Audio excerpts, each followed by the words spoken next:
Welcome, everyone. We are excited to have you for our session today for Analytics 360 101. First and foremost, thank you for joining us, and we hope you are all staying safe and healthy. I'm Sarah Gerlach, a Learn with GMP team member, and I will be your host for today. As you may have noticed if you've joined us for any sessions already, we have switched to using YouTube live stream as our delivery platform, which is a very exciting update on our side. And we have some outstanding presenters today who will introduce themselves shortly. But first, I'm going to do a quick overview of the Learn with Google Marketing Platform program and some of our upcoming sessions. Next slide, please. Thanks. Great. So to those of you who have been with us before, thank you so much for joining another session. And for those of you that are new here, I'm going to give a brief introduction of what the program is. Learn with GMP provides end-to-end education offerings for GMP customers, including our agencies, our brands, and partners. We cover a wide range of topics from product education to marketing strategies. So if you're looking for any additional information on the program, recordings of past sessions, or some of our short product demos, please head over to our website at g.co/learnwithgmp. Also, you might already be familiar with our learning paths, but if not, they are also available on our website. Learning paths are the suggested courses for you to up-level your skills on specific products or topics. So for example, this is the recommended learning path for Google Analytics. You can see all of our other learning paths on the GMP site as well. So now let's go over how we can get the most out of today. Great. So as a quick reminder, we are all working from home, so please be patient with us if we have any technical difficulties or if you hear of any background noise.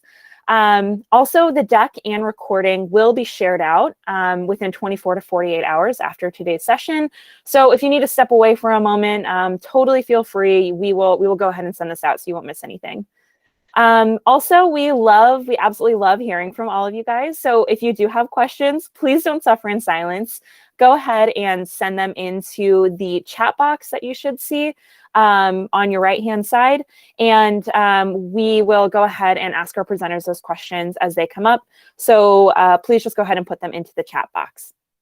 And then finally, towards the end of the session, we will have some demos of Analytics 360. So with that, I just say, please watch the demo first and then try it on your own later. And really just focus on absorbing the basics for today. Like I said, we will send the recording out in case you feel like you might have missed anything. And so with that, I will go ahead and pass it over to our two presenters. Hi, everyone. I'll go first. My name is Taylor Abramowitz, and I am a sales engineer on our platforms team. I'm actually on Aiden's team, so we've been working together a long while. My fun fact is that I've lived on a canoe for a week. That sounds really weird, but I grew up in Southwest Florida, and during our freshman year of high school, they took all the freshmen to the Everglades to go camping, which included living on a canoe for a week. Aiden, do you want to introduce yourself? Sure. Hey everyone, my name's Aiden. Even though it sounds like it's phonetically spelled with an E, my parents cursed me with an A. I'm a sales engineer just like Taylor. And the fun fact about me is I'm a resident of Taiwan. I may not look Taiwanese, but I do love the country, and I did it to get out of the United States during quarantine. So yeah, that's a little about me. Back to you, Taylor.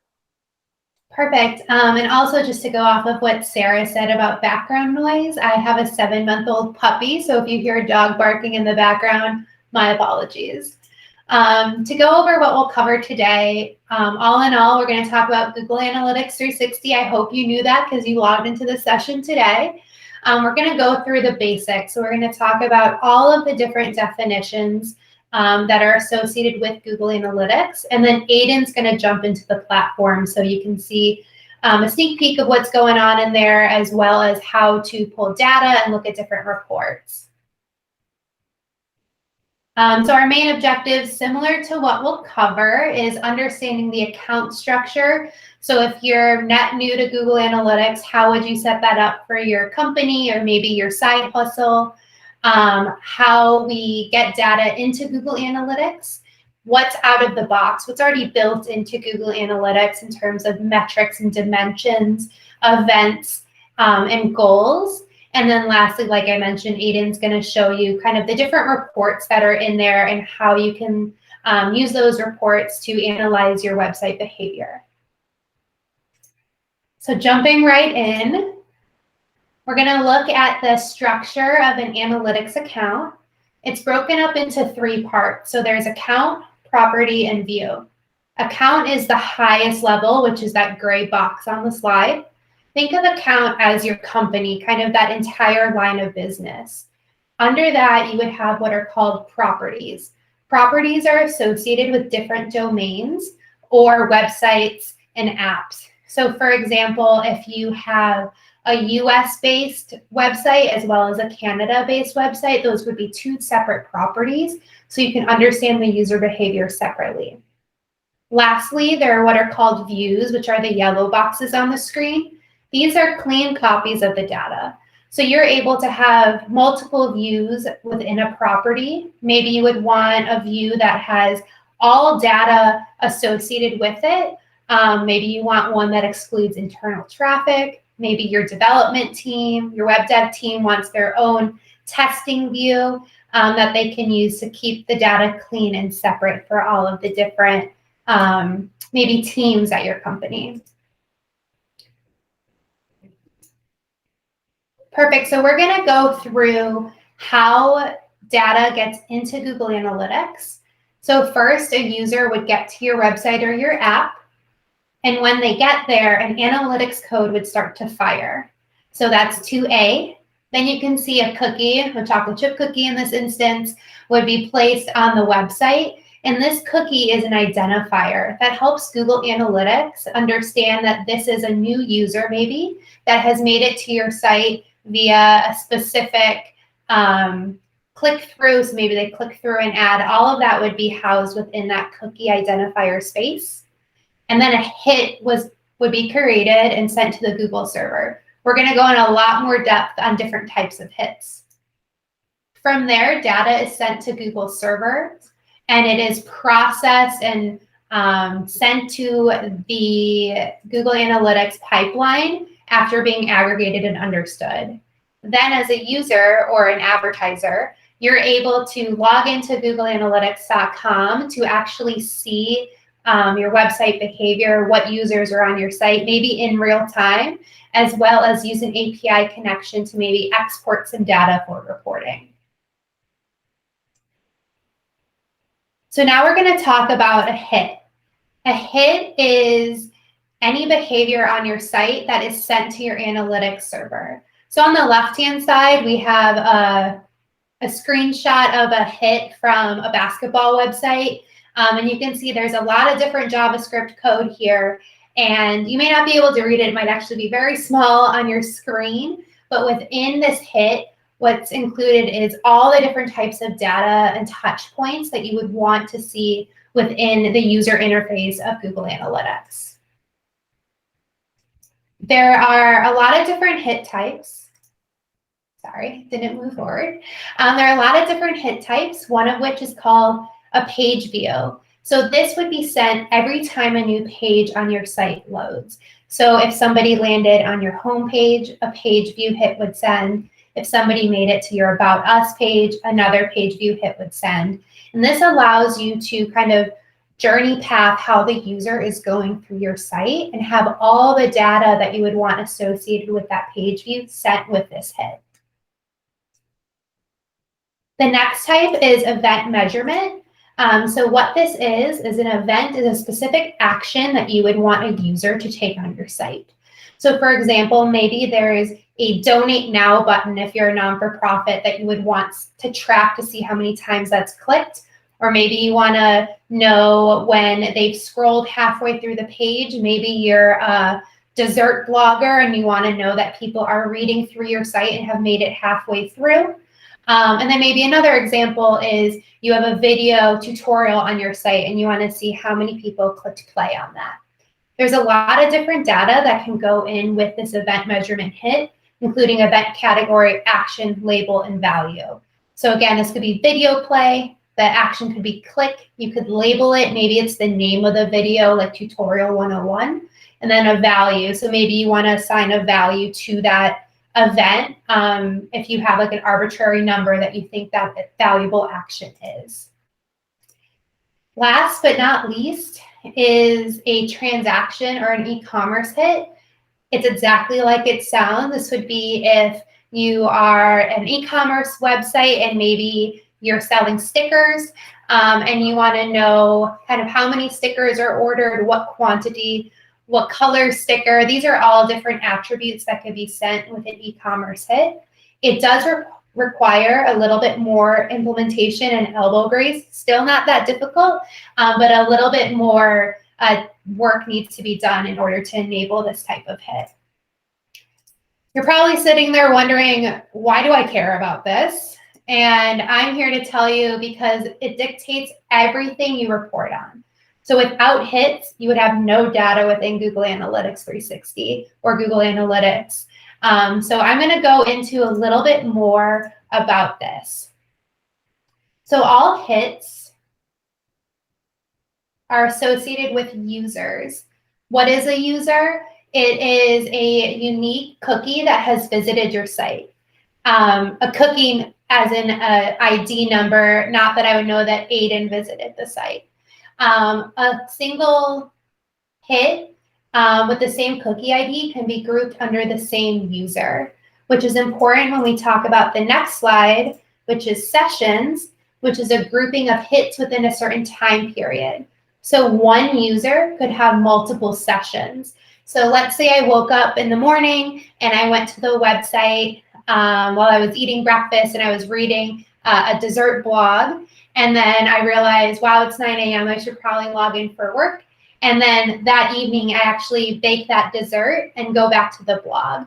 I would be one user with 2 sessions for that hit. Within each hit, you have 2 different types of data points. There are dimensions and metrics. The way I like to think about this, our dimensions are qualitative while metrics are quantitative. So qualitative meaning it's information kind of broadly known about that user. So for me, I'm located in Chicago. I clicked through maybe a paid search ad to get to that dessert blog. I logged in through Google Chrome, and I'm on a Mac right now. So those would be all dimensions associated with me, while the metrics would be, I've said I logged in twice in terms of 2 sessions before breakfast, before work, and then when I was actually baking. I'm one user. Maybe I had to go to 3 different pages. Those would be page views to get to the dessert I wanted. And I was on there for, let's say, 25 minutes before I became an old lady and clicked print on the website so I could have the piece of paper in front of me. Now, how this looks in Google Analytics, which Aiden will show you a little spicier version than this. You can see here the green blocks here are the dimensions, and then on the right are the metrics in the blue that are associated with those.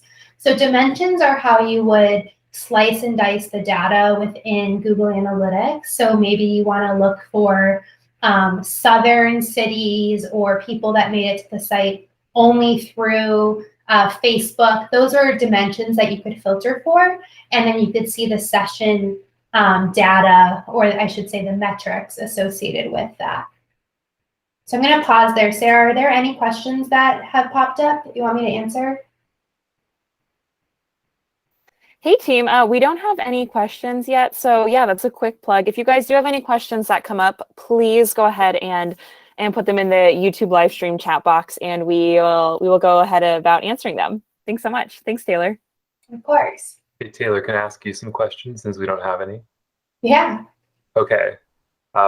What would I classify a piece of information coming to my website as a hit for somebody in a different city than I am? What type of information would that be within Google Analytics? That would be within a dimension. So you could have the different cities, like on the, I believe it's the previous slide. Those would be different dimensions that you can filter for. So sometimes when I've worked with advertisers for analysis, they want to filter where their flagship stores are and see kind of the traffic on their website in those areas. versus maybe areas that they would have to ship to see if there's any difference in behavior between where they could actually walk into a store location versus where they have to order online. Yeah. So that makes a lot of sense. And I think this data is all great. But what if I care about metrics other than sessions? Can I get that information into Google Analytics? Yeah, you're jumping ahead, but I love it. You can send in custom metrics into Google Analytics. So maybe metrics or dimensions, it's kind of up to you what you want to send. My favorite example of a custom dimension that a lot of advertisers want to send in is loyalty information. So this is a dimension. So let's say you're an airline. I'm going to use American Airlines because that's my frequent flyer program I'm well-versed in.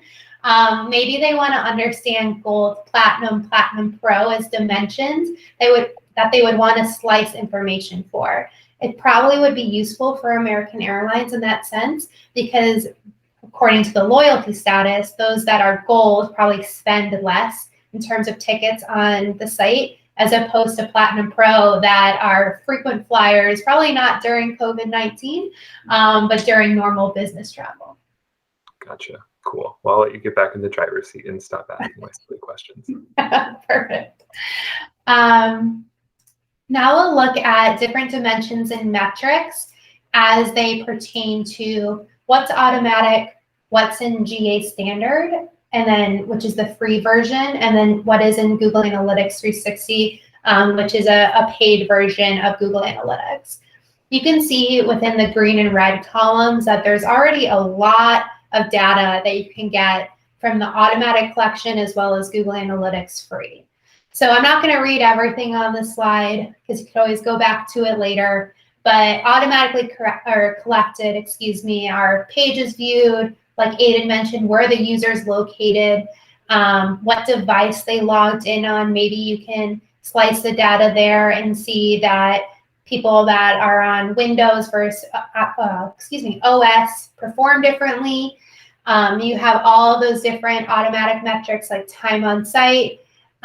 Some of the fun ones that I'm sure Aiden might show later are affinity and in-market. So using Google Signals, what's the affinity for that user? You can tell now I love to bake, so baking and HGTV-like things are going to be associated with my affinity. Like I said, I just bought a dog recently, so I'm in market for puppy products. Those are all things that are collected in Google Analytics using Google Signals. Within standard integration, what that means is you can connect pipes between Google Analytics and other Google products. So within GA Free, you can do that with Google Ads or SA360.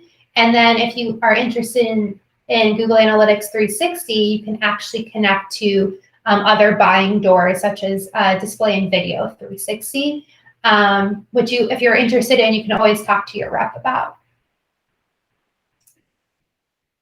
Diving a little bit deeper, again, I'm not going to read everything on this slide, but here are some customizable dimensions and metrics, what Aiden was alluding to. So played a video on your site might be an event you're interested in. Shoe color, was this item on sale or not? That loyalty status might be an interesting custom dimension. Lifetime value could be something that you want to buy or pass in, or propensity to buy. If you want to go through the cloud machine learning algorithm front, can also be something that you pass into Google Analytics or Google Analytics 360. And then enhanced e-commerce. So all of those different button click checkout funnel information can also be added to Google Analytics 360.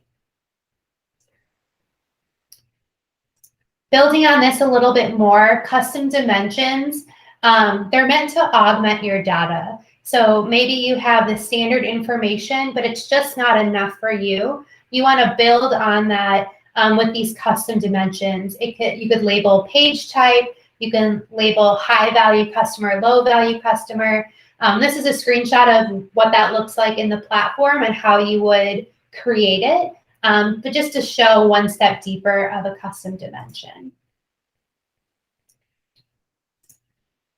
Now we're going to talk about metrics that matter. So taking it one step further from those basic definitions, users we already talked about is a unique cookie that has visited to your site. So again, one user could have multiple sessions on your site.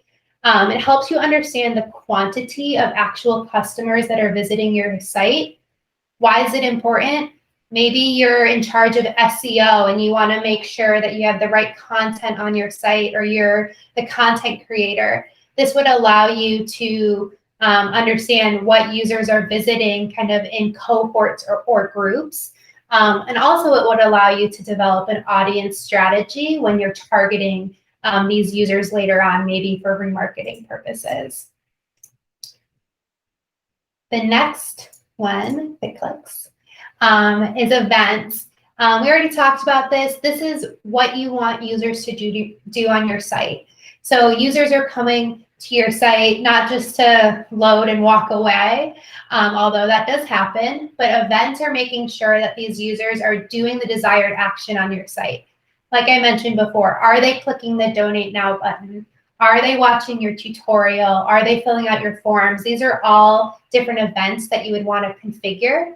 And this is what allows you to have good measurement on your page and make sure that users are having a good user experience and doing what you want them to do. And this is also great for reporting purposes. So maybe you're not an e-commerce site, but you're an information site. This is a great way to make sure that people are learning from you without having the easy goal of purchasing something on your site. And then last, kind of in these event areas are goals. Events are actually a subtype of a goal. Goals are measured actions on your site. It sounds very similar to an event because an event could be a goal. But what the difference is here is goals are kind of your most important actions on your site. It would be maybe a purchase. It would be maybe that completed donation. What else is important about goals is with those integrations that I mentioned before, you're able to pass these goals to other buying platforms for bidding purposes. So maybe you want to bid in Search Ads 360 on users that have completed your Contact Us form. That would be something that you can bid against. So it's really important to have goals configured that are easy to understand, and because I'm extremely type A, labeled properly. So sessions, we already talked about, but again, to go a little bit deeper here, I know I've said this twice, so third time's a charm, but you can have multiple sessions for one user. What defines a session is 30 minutes of inactivity between two hits. So maybe like my baking example, I logged in while I was eating breakfast and I left my browser up on my personal computer and I walked away and got ready for the day. After 30 minutes of inactivity, that session would expire. So when I would go back to my computer, it would start a new session, and then I could go ahead and bake that dessert that I wanted to. A way a session also restarts is maybe you click through a paid search ad to go to baking.com, and then later when you were on Facebook, you clicked through an ad that actually brought you back to baking.com. That would start a different session because they are two separate traffic sources. So traffic source is what got you to the site. Again, this is really important for understanding on-site behavior and understanding what's valuable about that user. Page views is why does it matter? Page views, like I mentioned before, could be really interesting from a content perspective. What are people reading on my site? What is that kind of breadcrumb trail that they're taking to get to hopefully that end goal? You could also look at unique page views. So maybe I went to the same page 10 times.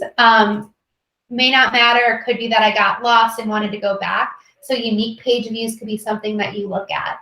But again, it's that user flow, that funnel through your site from maybe the broadest information about your company to actually conversion at the bottom.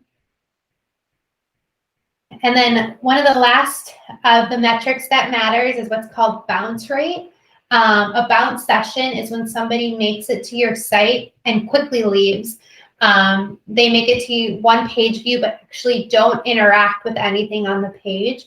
That's what's called a bounce rate. If you do have a single page site or multiple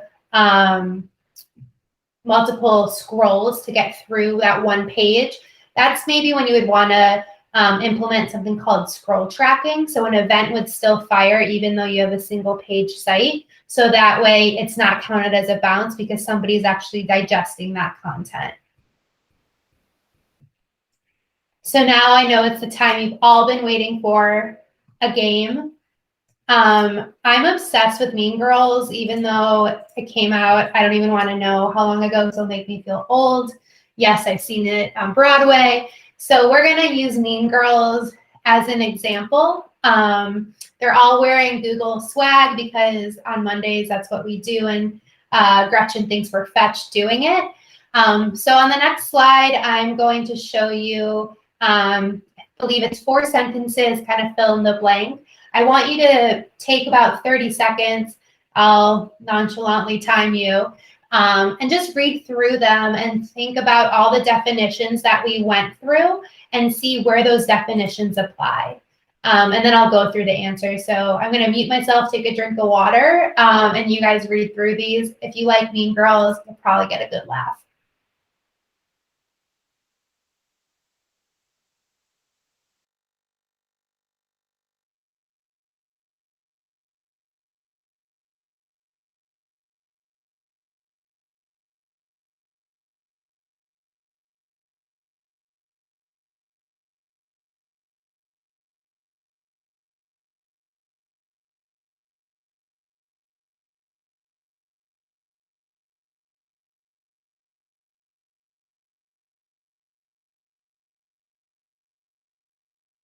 And by 30 seconds, I meant as awkward silence as I can handle until I unmute myself and start talking. So what are these definitions? When setting up an account for www.northshorehighschool.com, which is where Caddy started her high school experience, the mathletes wanted their own area to slice and dice the data. What would this be called? This is called a view. So the account would likely be the North Shore High School account with that .com as the property, and the mathletes would have their own view.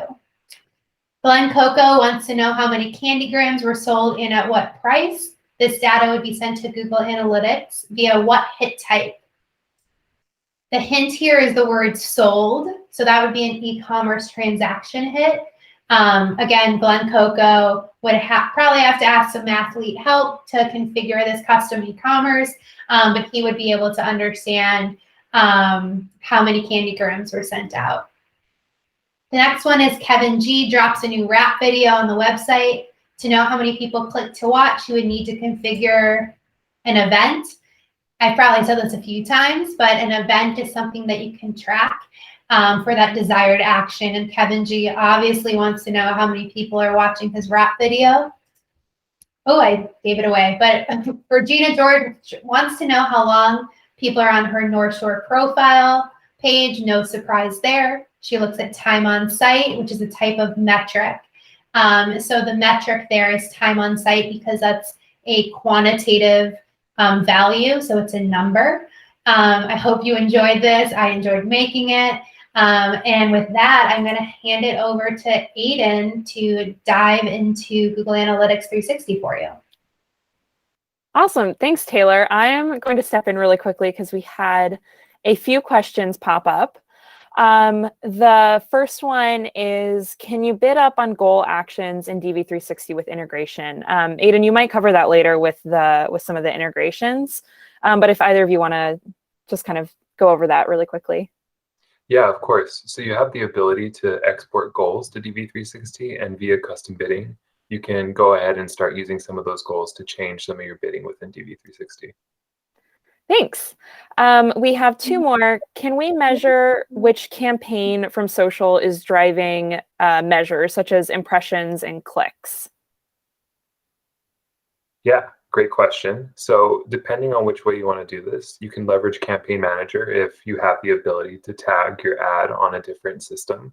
Otherwise, you can use something called UTM parameters, where you can append different sources, mediums, where they're coming from, where exactly on the site they were. So those are two ways that you can start playing around to track social interactions. Thanks, Aiden. And we have one more. How many seconds into a page load before a bounce rate is counted? Yeah, that's a great question. So a bounce is a single page session on your site. And as long as that is holding true, that's when a bounce will count. Most often than not, we see that single page sessions have a duration of 0 seconds. That's not to say that they might not last on the site for longer, but as long as there isn't a second hit sent to our servers, we will count that as a bounce. Thanks, Aiden. And just a quick follow-up to UTM parameters. Do they track clicks and impressions, or just clicks? Yeah, in the case of UTM parameters, that would be solely clicks since it's appended to a URL, and that's how it would be able to track it. Perfect. Thanks so much. Let's move ahead with the demo. Cool. So I used to have a principal in middle school named Mr. Ferguson, and he strongly believed in eating dessert before any other part of his meal. And I kind of took that to heart when building this demo today. What I plan to do is walk through different tabs of Google Analytics 360, and then we'll come back and we'll eat our dessert in the demo tabs, and then we'll come back and recap in the slides what we just went through. And since I have a ton of time, typically when I'm doing demos for clients, I'm rushing up at the end. I'll go ahead and make sure that we take a slow, leisurely walk through Google Analytics 360 today. So without further ado, what I'm going to first do is hop into the Home tab, what you would first see when you log into Google Analytics 360. And if you can see my screen now, what you should be able to see is that I'm logged into Google Analytics 360. Awesome. On the left-hand side, we have all of the different reports are available. On this right-hand side here, this information will dynamically change depending on what tab we're collected into. But since we're here at a 101 class today, I'll make sure that we just get some high-level overviews of what we need to know about Analytics 360. So let's walk through each one of these tabs and think about what reports live within them. The first one that we have here is the real-time reports. It's exactly as it sounds. No way to overthink this. If you want to see how people are browsing your site currently, where they're from, what exactly they're doing, the real-time report would be the most helpful reports for you. However, more often than not, I feel like customers that I deal with want to see what happens after. Did they convert? Who were they? How long did they spend time on my site, etc. So that's what all the other reports are for. The first report is called the audience reports, and this is a complete set of reports if I'm going to click the drop down. And the audience report answers the questions of who came to my site, what device were they using, where were they located, anything you want to know about the who, you can go and check out the audience tab reports. Right below that, we have the acquisition reports. And what questions this answers is how did they get to my site?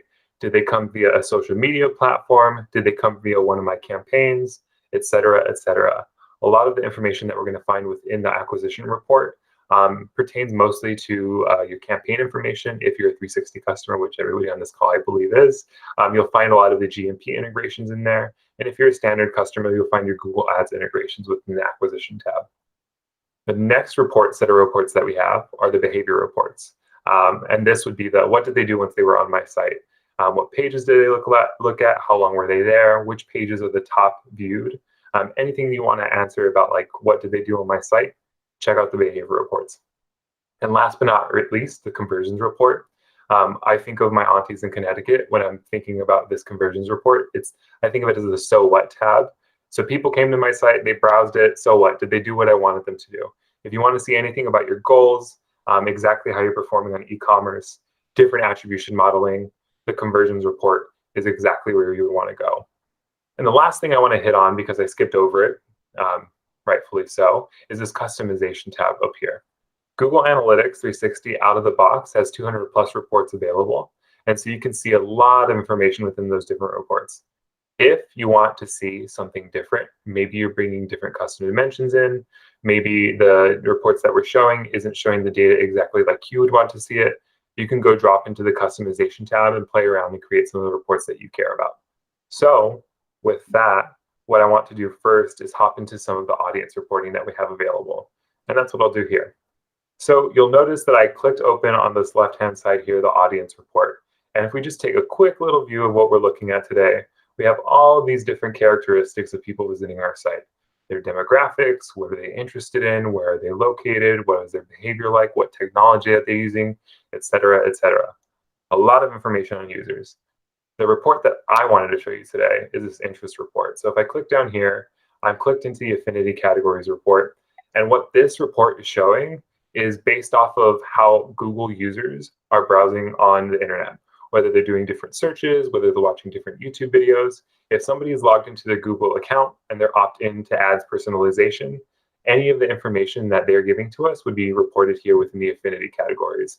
And so when I scroll down right now, we'll see affinities such as technophiles, people who like home and garden, et cetera, et cetera. Not only with Google demographic data do you have access to affinities, but you also have access to something called in-market segments. And what this exactly shows is what it sounds like is what are people in the market for currently? Are they shopping for car insurance? Are they shopping for a car? Are they shopping for technology? Are they a new family? All that information lives within the in-market segments. But since we're looking at the affinity categories, let's scroll down and we'll see what we see here. So at a high level, what we can see is that we have this time range set up in the upper right-hand corner. If you're ever trying to change the time within a Google Analytics report, you might want to go look in the upper right-hand corner to change that. What we'll notice up here is we have the ability to see what users we have affinity category information about on. That's about 28% of our users. And if we wanted to slice and dice this data even more beyond just all users, we can use segmentations to do that. And I'll do it very briefly, but that's also a future analytics learning path. So if you want to know more about segmentations, we'll talk about that in a future session. Scrolling down, what I see here is this quick, simple chart. And what I'm looking at is the users that we have over the different days. So if I wanted to see on the 20th of January how many users I had, I just scroll over and I had 1,199 users. And I can do that for each one. If I wanted to change any of these metrics, I can go ahead and down and do this. Or if I wanted to compare it to a metric, then maybe let's think about sessions since Taylor was talking about that so much. We can see how users perform as opposed to sessions. Now you might be wondering, well, we have more sessions than users. Why is that happening? And the case might be is that users had multiple sessions. A user who is new came back and became a returning user and they triggered another session. So that's the way to think about information. You might have more sessions than users just simply because that's how the metric was designed. So let's scroll down. I know that we promised dessert, so let's go ahead and start eating some of our dessert. And what I have down here is this affinity category. And what we're looking at these different affinity categories is exactly where do people fall into these different buckets.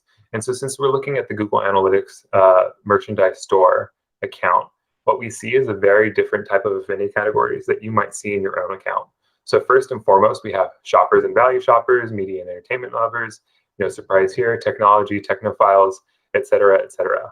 And so based off of the different performance that you might see on your site, these categories might be completely different for you. But what I do love about this report is that all the reports that I showed you on the left-hand side, the who, the what, the how, the so what, that information is also buried in this report too. So you have the acquisition right next to your behavior metrics, right next to your conversion metrics, and you get to see all of this rich information below. So not only do you get to see the amount of users that you had in the time range that we had above, but you also get to see the bounce rate that is performing on your site. And on top of that, you get to see, in this case, e-commerce conversions. But if I wanted to change it to any one of the other goals that I have set up within Google Analytics, I have the ability to click this drop down and select a different conversion.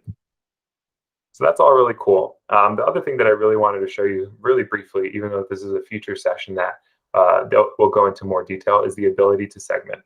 So I had this briefly mentioned up at the top. We have all users. But what if I wanted to see how all users are comparing with users who are on iOS devices versus users who are on Android devices? If I were to click the ad segment down here, I have that preloaded so it doesn't take any extra 201 work. I can just go ahead and check this off. You'll notice that we have Android represented as orange, we have Apple represented as green, and then I can click over to this next preloaded tab that I have here. And if I scroll down, I can see that I have my all users next to my Android users, next to my Apple users. And if I scroll down, I can see them represented in my bar chart. I can see that I had more Android users on the Google Merchandise Store than Apple users. maybe not that big of a surprise, but there's always information to be found in data.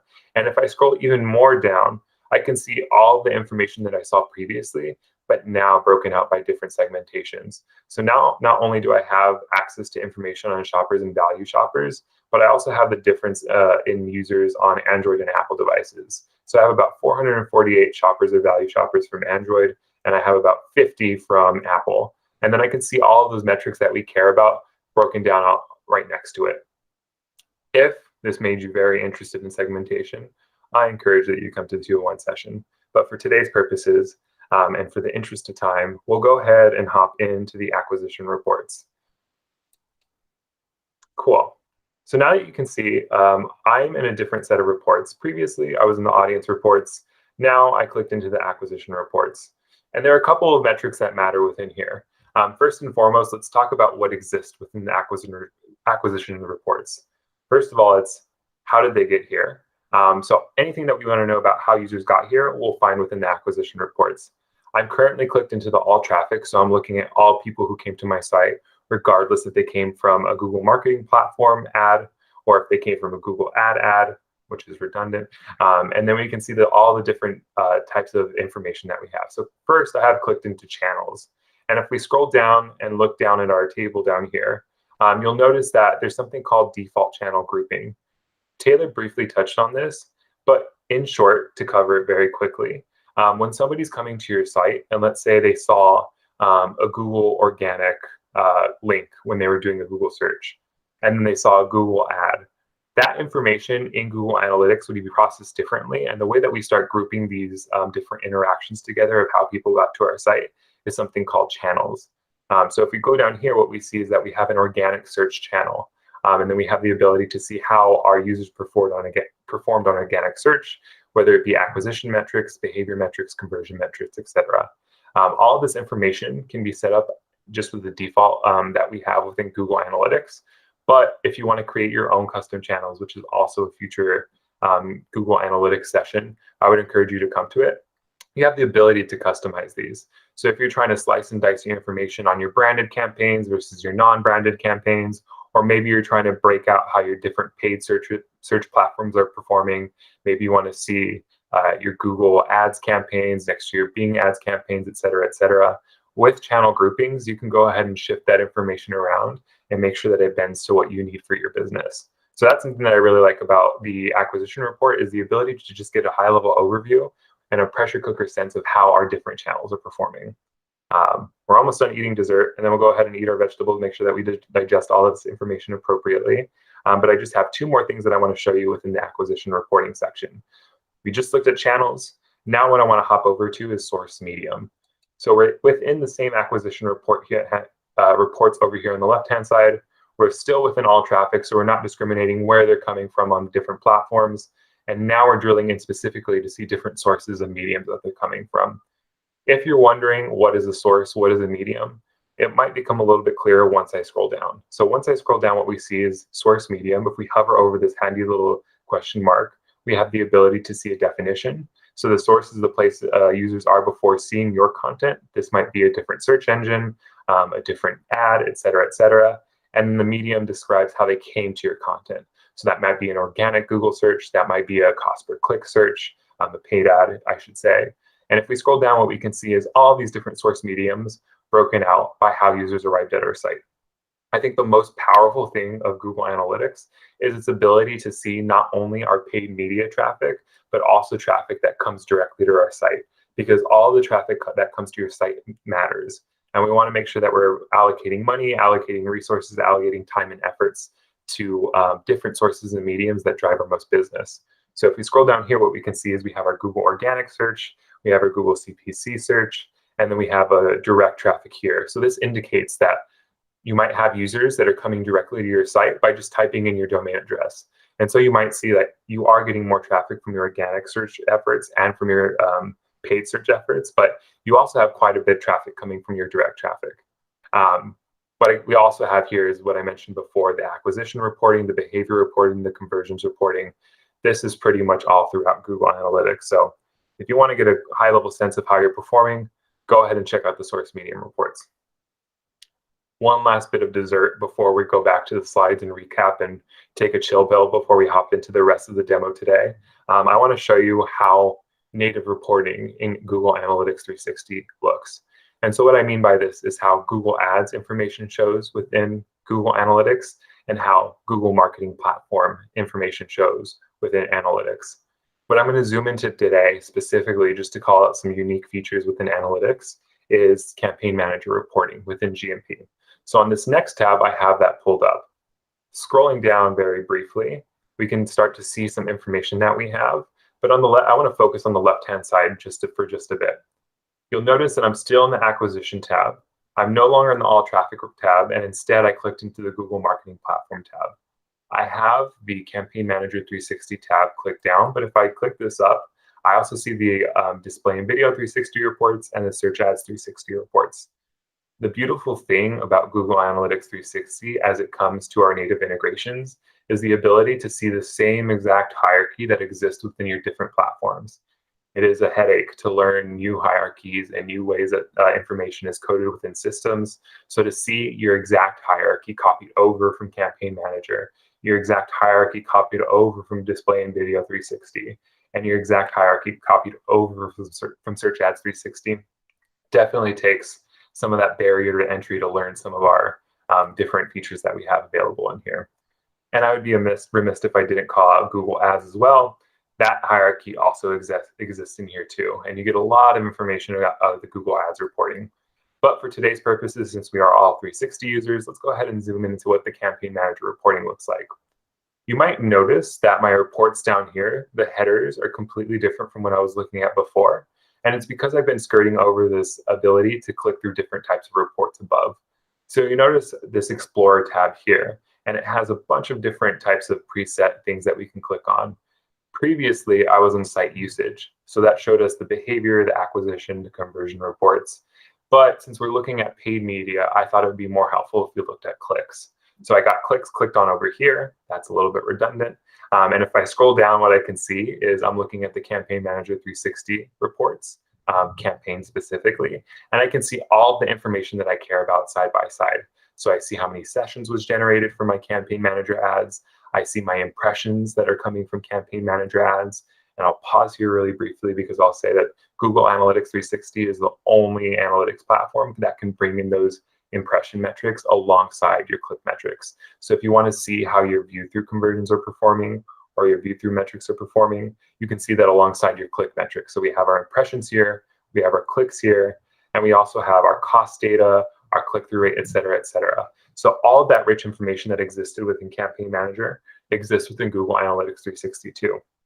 And if we want to think even more deeply about the data that we have here, another session that I'm going to tease right here, right now, is this idea of secondary dimensions. And basically, it's a similar idea to segments that I mentioned before, but I think you'll get a sense of once I click into this. So what I have here is device category. And if you guessed it, it's going to show the different devices as it pertains to my different campaigns. So once I let that load down here, not only do I have the different campaigns that performed within Campaign Manager 360, but I also get to see it broken out by different device categories. So how I performed on desktop versus mobile versus tablet, et cetera, et cetera. So all of that information is really great, and it's unique to Google Analytics 360. I'll go ahead and switch over to the slide deck really quickly and pause to see if there's any questions that I should address, Sarah. Thank you, Aiden.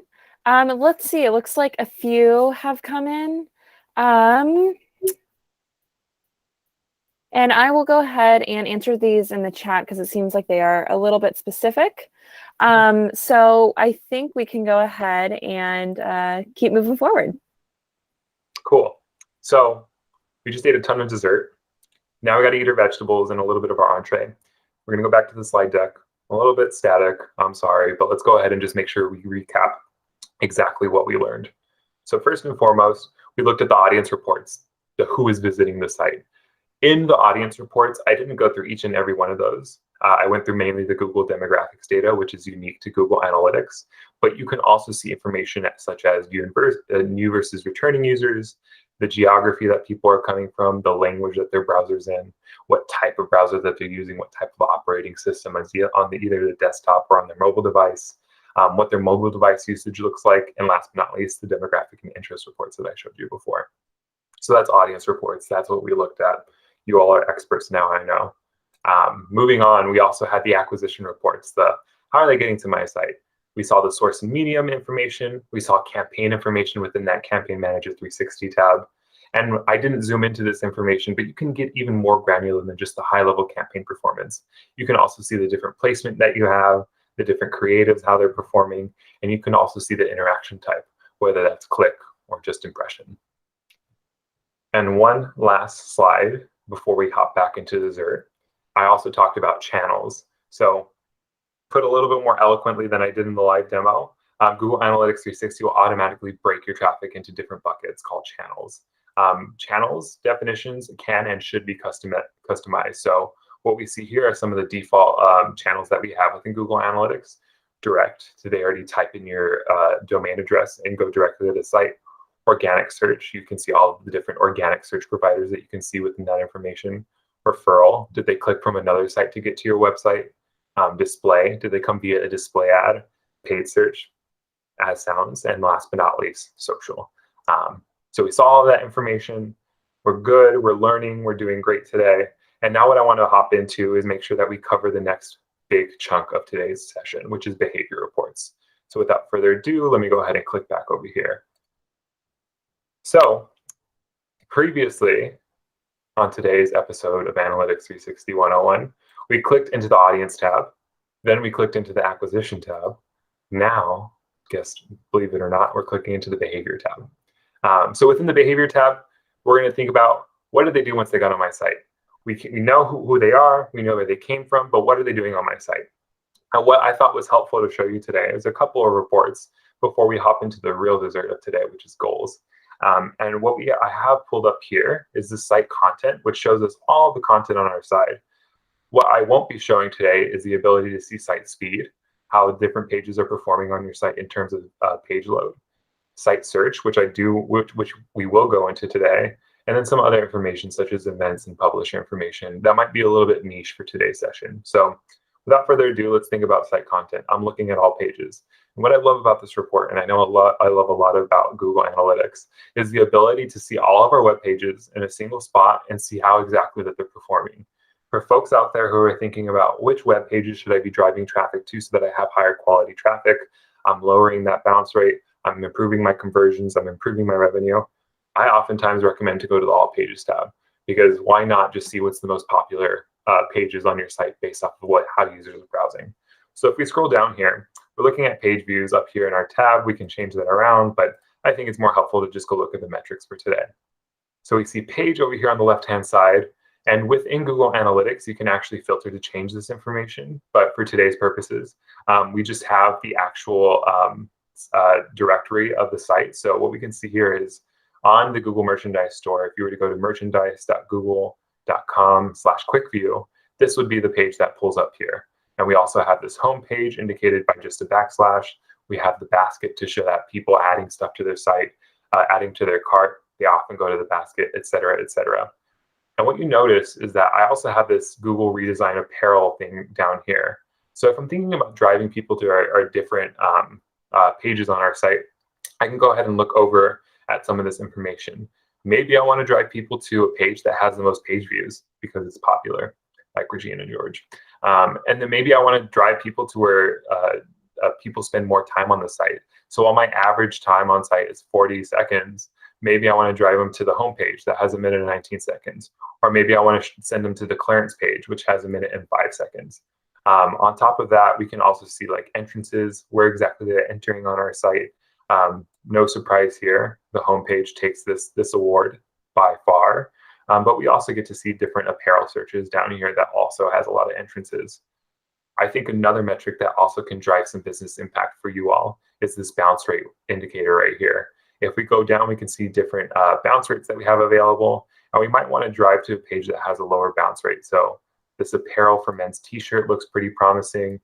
We also have this basket right here. We might not want to drive people to their basket if they haven't added anything. So you see where I'm going with this. There's a lot of information that's available within the All Pages report. It's my favorite, mainly because it has so much information on all of your web pages throughout your site.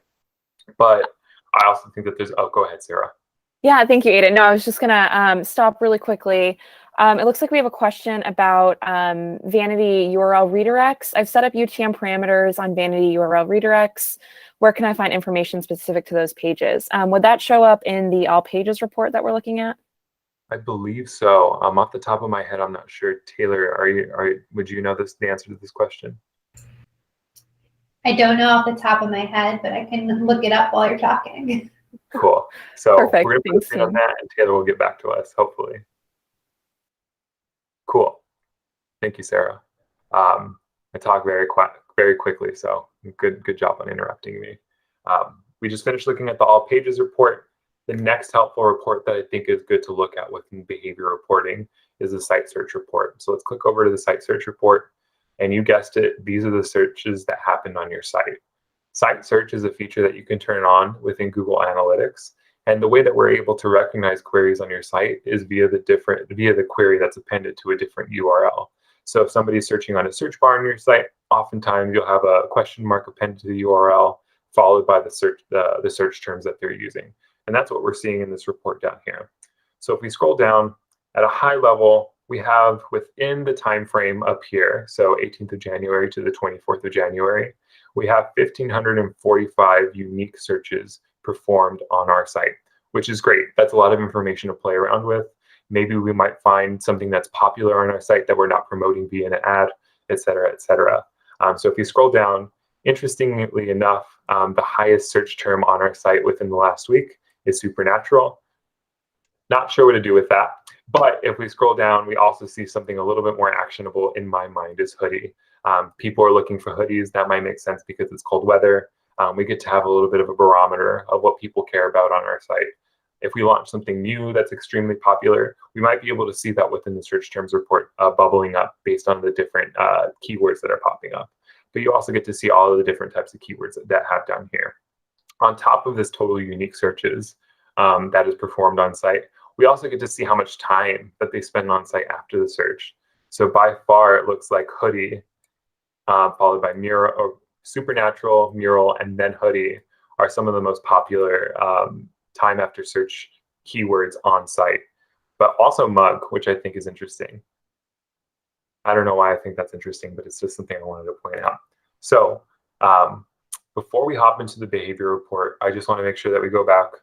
We did a lot of dessert for behavior, but I want to make sure that we just recap and put a little pretty bow on this. So let's think about what we looked at for the behavior reports. What are they doing on my site? I want to know. So we get to see all of the different pages that are available in here. If you set up any events, we didn't take a look at that today, but you can also see that within behavior. So if you want to see, are they watching my videos appropriately? Are they submitting the forms that I care about? Are they clicking a specific call number on my site? All of that information can be captured with events within Google Analytics. We did spend a lot of time in the searches today. We found out that for some reason, supernatural is a pretty popular keyword on the Google Merchandise Store. Don't know what I'm going to do with that today, but I'm definitely going to be thinking about it more than I should. And last but not least, we got to see the time spent that people spent on site after those searches. So I'll pause very briefly. We good for questions, Sarah, or should I keep persisting?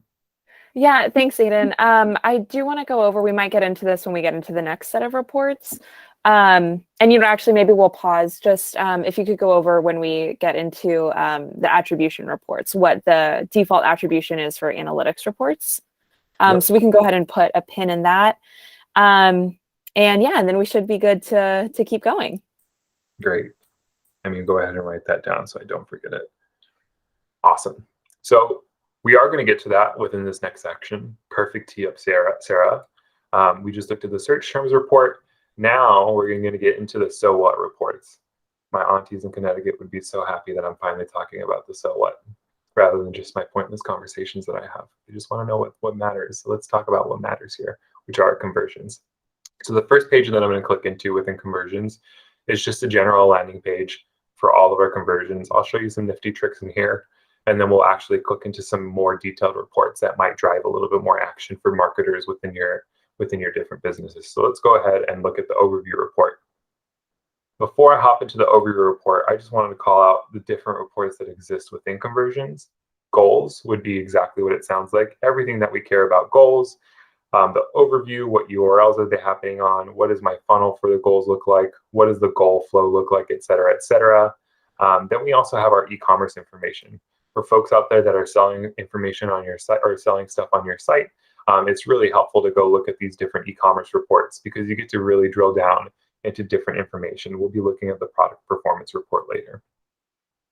And I know that I have a lot of favorite things in Google Analytics, so forgive me for saying this again, but the multi-channel funnel reports is actually where a lot of really rich information on the efficacy of our different ads out there or our different marketing efforts are performing. So what we see in here is all of the different assisted conversions, the top conversion paths, and the model comparison tool. In just a moment, we'll hop into the top conversion paths and the model comparison tool. But first and foremost, let's think about goals up here. So we're looking at the goals overview page. You can glean some helpful information at a high level, but what I really want to call out is that you get to see all of this really granular information about your different goals that are performing. What I should call out is that I don't have a specific goal selected. I have all of my goals just populating here. And I also get to see that up here. So within Google Analytics 360, not only do you get to see the goals that you have set up within your analytics account, but you also have the ability to see your different floodlight conversions and your Google Ads conversions all within a single report. But for today's purposes, we're just going to be looking at goals set up within Google Ads or within Google Analytics, forgive me for that. We get to see a high level how exactly these different goals are performing. Purchase completed might be the thing that matters most to the Google Merchandise Store, but we also get to see different types of goals, like what users browse more than 5 pages. This might indicate that users are a little bit more leaned into our site, so maybe we should throw a marketing ad at them to come back to our site. Folks who visited the site, maybe we should retarget folks that visited one time. They might be interested to do a second time. And if we were to click into any of those reports, the data that reports below changes dynamically to it, and then we get to see exactly where it was completed. And this is helpful because we get to see the different order IDs, reasons that you might want to share an order ID with us. If you ever have a refund on your site, you can send that information to Google Analytics as a hit with the order ID, and then we can correct your different metrics within Google Analytics so that you're not over-reporting on revenue, as an example. So that's all goals. Honestly, you can get a lot of information out of here, but I would spend more time in the e-commerce tabs and the multi-channel funnels tabs. So let's go ahead and click into the e-commerce tabs and take a quick look within here. I mentioned that we'll be looking at the product performance report. And the reason that I wanted to look at that today is because how useful Google Analytics 360 is in reporting our product information in layman's terms. Capitalized, no lower cases, no underscores. Pretty simple what we can see here, how they're performing alongside the product revenue, how much unique purchases this is driving, the average price of our sale on site, the average quantity, et cetera, et cetera. So what we can see right now, in that last week of information that we're looking at, the product that's most popular on the Google Merchandise Store is the Google Incognito Zip Pack, which is kind of, it's funny, especially since we're looking at an analytics account that depends on cookies on browsers. Incognito, love it. But we also see, hey, look at sweatshirts are pretty popular too. It's that second product here that we're looking at, and it's doing pretty well in terms of product revenue. At least I think so. That's pretty good if you're selling stuff in my book, because I'm not selling anything on the internet. And we also see pride stickers here. So all of this information, super helpful. We have the ability to add secondary dimensions. We can change from product to product SKU. We can change to different categories. So maybe we're going to look at t-shirts, or maybe we're going to look at hoodies, or maybe we're going to look at mugs. And then we can also see different product brands. Within Google, it might make sense to break out the different brands based on the different businesses that we have. So maybe we have Android apparel in one, we have YouTube apparel in another, and then we have everybody's favorite Google as its own brand too. So all of that information lives within the product performance report. For those folks out there that aren't e-commerce customers, I promise that we're going to look at information that matters to all of us. So that was e-commerce. And now for my favorite part, multi-channel funnels. So within multi-channel funnels reports, we're going to look at 2 reports. There's a lot of reports and a lot of information to look in here, but I think these 2 are my favorite. On top of everything else, that's my favorite. The first one is going to be top conversion paths. So this shows us, based off of the different ways that people are coming to our site, which channels that we talked about before, which channels lead to the most conversions. That might be helpful when we're thinking about planning out our media, so that we can maybe show a search ad, followed by a display ad, followed by another search ad. Maybe that's our top conversion path. And then after that, we'll take a look into our model comparison tool, where we'll talk about the default attribution model within Google Analytics, and we'll be able to compare different attribution models alongside one another. So I'll stop talking about it, and I'll go ahead and click into the top conversions path over here. There's a lot of information, and it's a little bit different from what we were looking at previously. So let me go ahead and cover it quickly. I mentioned previously that you have the ability to see the different conversions from the different platforms that within here. This is that coming to life. So we have our e-commerce transactions that we care about, sure, but we also have the ability to see our floodlight goals within here too. If we had Google Ads goals as well, we would be able to see that information within here as well. The other information that we have up above is the ability to filter out for path length. Since I'm looking at the top conversion paths report and I want to see which paths matter the most to driving conversions, I might want to look at conversion paths that have more than a single interaction before ultimately converting on our site.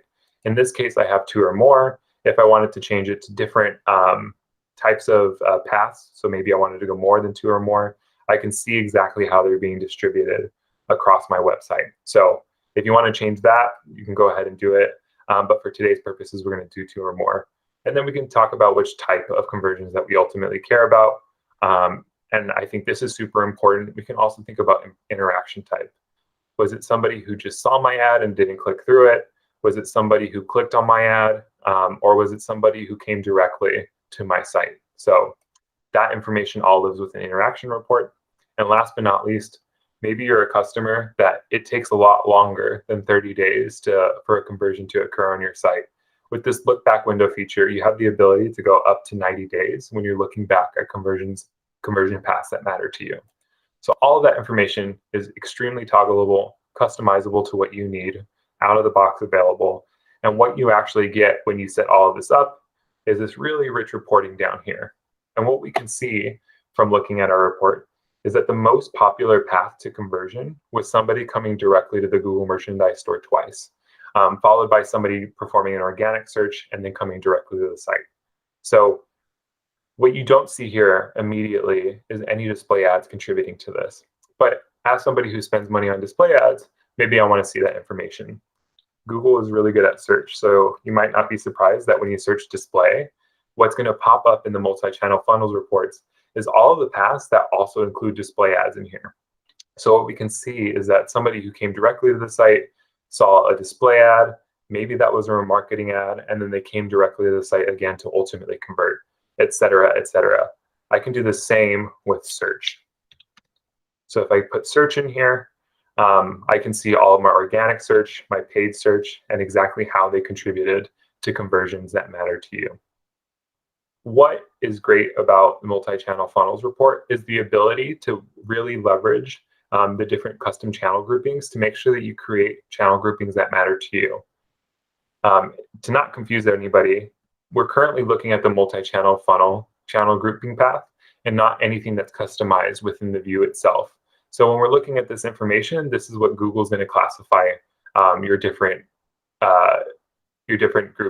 paths independently of you making any custom changes. If you wanted to see what your own default channel grouping was like, you can go ahead and click into a different one, or you can click into any of those custom channel groupings that you're using to see this information populate differently. Since this isn't a 201 or a 301, we'll just go ahead and call it good for this one. And then we'll go ahead and finish up with a couple more tabs, and then ultimately I'll pass it back to Sarah to wrap us up. So we just looked at the top conversions path. We saw all the abilities to toggle information as much as we want. And now let's think about attribution within Google Analytics, which is very powerful. I'm not going to say favorite because I've already beat that dead horse today too much. So let's talk about just attributions generally without me having to do that. So again, we have the ability to select our conversions down here. We have the ability to select the type of conversion, change the look back window. But what's explicitly different from the previous report we were looking at, the top conversions report, is we're just looking at how these different channels, in this case, the default channel grouping for the multi-channel funnel reports, ultimately lead to conversions. By default, when you click into this report, last interaction is selected. However, that is not the default attribution model within Google Analytics. If we want to change it to the default attribution model within Google Analytics, we would have to actually change it to last non-direct click. So the default attribution model within Google Analytics is last non-direct click.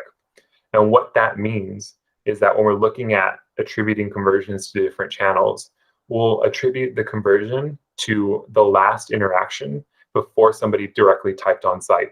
So previously, when we saw a direct visit to the Google Merchandise Store, followed by a display view-through conversion, followed by another direct visit, in the case of last non-direct click, the display channel would get the information if they click through on that ad.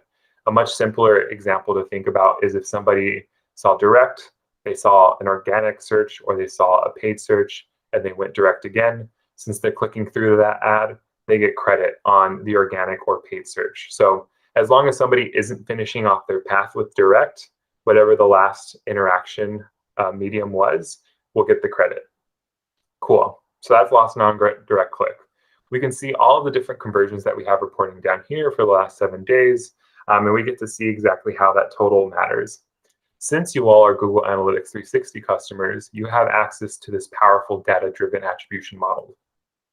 We'll talk about data-driven attribution model later, but what I wanted to uncover very quickly is that it is a custom attribution model that is built off of data that you send to us. So it isn't a cookie-cutter data-driven attribution model. It builds its model off of the data that's populating into your analytics account, abiding by the default channel groupings that you set, and then it reports the information accordingly. What you might see, and I'll point this out very briefly, with last non-direct click, display does not get as many conversions as it would with data-driven attribution. In this case, we're able to look at data-driven attribution, and we see actually display contributed to quite a bit more conversions than last non-direct click is letting out, which leads to about a 264% increase in conversions being attributed to the display channel. So this is just something to think about. I'm sure we'll go through this in a future session, but data-driven attribution is a 360 only exclusive feature.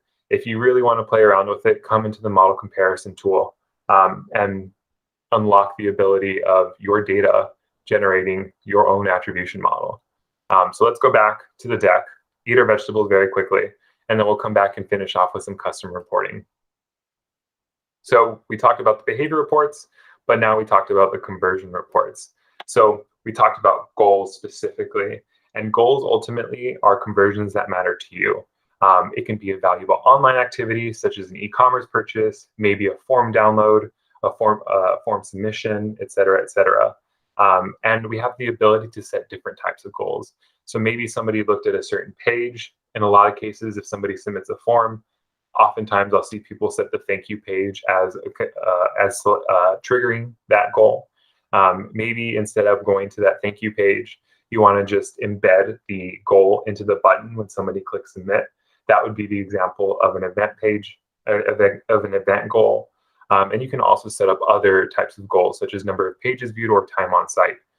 E-commerce transactions, when you set up e-commerce reporting, automatically any sort of transactions that come through your site will be counted as goals by default. That's the beauty of e-commerce tracking. So all of that information comes into our conversion reports. We talked about goals, but this is an explicit way to think about all the different goals that are set up. We have e-commerce. We have the ability to find a store. Maybe they click through on site to go get directions. We have the ability to create an account. Maybe somebody for the first time landed on your site and decided to create a specific account to your business. That's huge, especially as it comes into the longevity of making sure that you're accurately measuring users on your site. And maybe last, but definitely not the least important, you're looking at targeting people who signed up for a newsletter. We clicked through e-commerce reporting earlier, but enhanced e-commerce specifically enables you to report on all of the different aspects that users are seeing on site. So we looked at the product performance report, which showed us the name of the product alongside all of the metrics that mattered. But we also get to see checkouts, the revenue, if somebody's going through the flow that we care about, adding a cart, adding an item to cart, going to their cart, beginning the checkout purchase, checking out, et cetera, et cetera. And then last but not least, we looked at the multi-channel funnels reporting. The The one that's displayed here on screen is the top conversions report. So if you want to see which paths are leading to the most conversions, top conversions paths report will show you that. But we also looked at the attribution model comparison tool. And if you want to go compare different attribution models to one another, I would highly encourage you to go through and click through that one. But in our last few moments here together, I just want to show one quick actionable report within customization. And it's been the tab that we've been avoiding today. So what I have here pulled up is the customization tab, and I have custom reports set up. There's a bunch of different custom reports that you can create within customization. But for today's purposes, I'm going to keep it simple, and I'm showing you the closed funnel analysis report. It looks basic. It looks like you can't do that much with it, but it's one of the most powerful reports within Google Analytics, because not only are you able to customize a path that matters to you, but directly from this report, you can start actioning on this information. So let me show you what I mean by that. Maybe I wanted to retarget folks who added an item to cart, but didn't begin their checkout. What I would do is go down to this arrow down here. And when I hover over it, you see that I have the ability to either create a segment, which is a slice of data that I can add across all of the reports within Google Analytics, or not only can I create a new segment, but I can remarket to that segment. So if I'm trying to target folks that dropped off of a funnel that I care about and make sure that I'm activating against them, I can do that with a simple click of a button. And now that remarketing list can be sent to Google Ads, anything within the GMP suite. And if you're a Salesforce Sales Cloud user or a Salesforce Marketing Cloud user, you can also share your audience list out that way too. So this custom closed funnel analysis report is extremely powerful for generating a report that not only shows you a path that matters to you, but also give you quick actionability within the UI. So let me go ahead and wrap us up here, and then I'll pass it off to Sarah, see if we have any questions to answer, and then ultimately take us home. So we talked about the attribution reports earlier. We did the model comparison tool, but what we just looked at today, or just right now, is the custom reports. So this is an example of the ability of flexibility that you have to set up a report. I didn't click into this because this can get extremely complicated as we're trying to generate it on the fly. But for custom reports, you have a couple of different options to you available. You have the option to create an Explorer report. You have the option to create just a flat table report. You have the option to create a map overlay report. And the report that I think is the most valuable within the custom reporting section, you have the ability to create a funnel report. And now what you see is you have the ability to put the dimensions that you care about, whether they're dimensions that are default within Google Analytics or custom dimensions that you set up for the site to collect. And you could put any metrics that you care about, either that Google Analytics provides to you or metrics that you care about. On top of that, you can filter out information in case you want to make sure that you're getting very specific with what report you're reporting on, and select which view that you ultimately want to report on. Within custom funnels, I must say this, it is an Analytics 360 only feature. We showed how powerful and how easy it is to just set up a custom funnel report and then ultimately decide where do we want to target folks as they move through the funnel that we set up. So we can use any sort of on-site signal that you care about. It doesn't just have to be somebody visiting the homepage. It can be if somebody triggered an event and didn't follow up. If you're integrating different data sources in here, we can get even more creative with custom funnels. But I just wanted to call out that it is one of the most powerful reports that exists within Google Analytics 360. And we talked about this earlier. We didn't spend a lot of time on it because this is going to be covered in a different section. But we have the ability to generate different segments. Earlier in the presentation, I selected segments that were already pre-generated for us, just so that we can make it a little bit simpler. But to show you how you can create a segment that matters to you, by hitting that new segment button rather than selecting these preset ones over here, I have the ability to create a segment based off of demographics, technology, behavior, et cetera, as well as any condition. So in this case, the user created a condition where they're targeting men from the age of 25 to 34 that are visiting the site on mobile devices. And so this segment can then be laid over the 200 plus reports available within Google Analytics 360 so that we can get even more granular with the reporting and have an even better understanding of users that are visiting our site. Great. So that is it for the demo portion of today's lesson. I'll go ahead and pass it back to Sarah to take us home. Wonderful. Thank you, Aiden and Taylor. Thank you so much for that wonderful demo and presentation. If we could move to the next slide, please. Wonderful, thank you.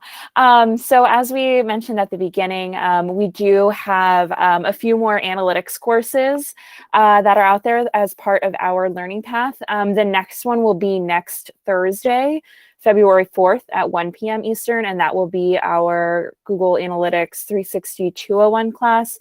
I know Aiden alluded to it a few times, but that one is focused on building segments and audiences to use in your reporting. And then also, if you have any other questions that are specific to your account, please go ahead and reach out to your Google account team. Let them know that you came today and that you have a few questions on what we might have covered off on. Great. And then if we could go to the next slide. Wonderful. I just wanted to have a quick pause. I do not believe any other questions came into the chat, but if anybody has any questions, we can go ahead and pause really quickly for those to come in.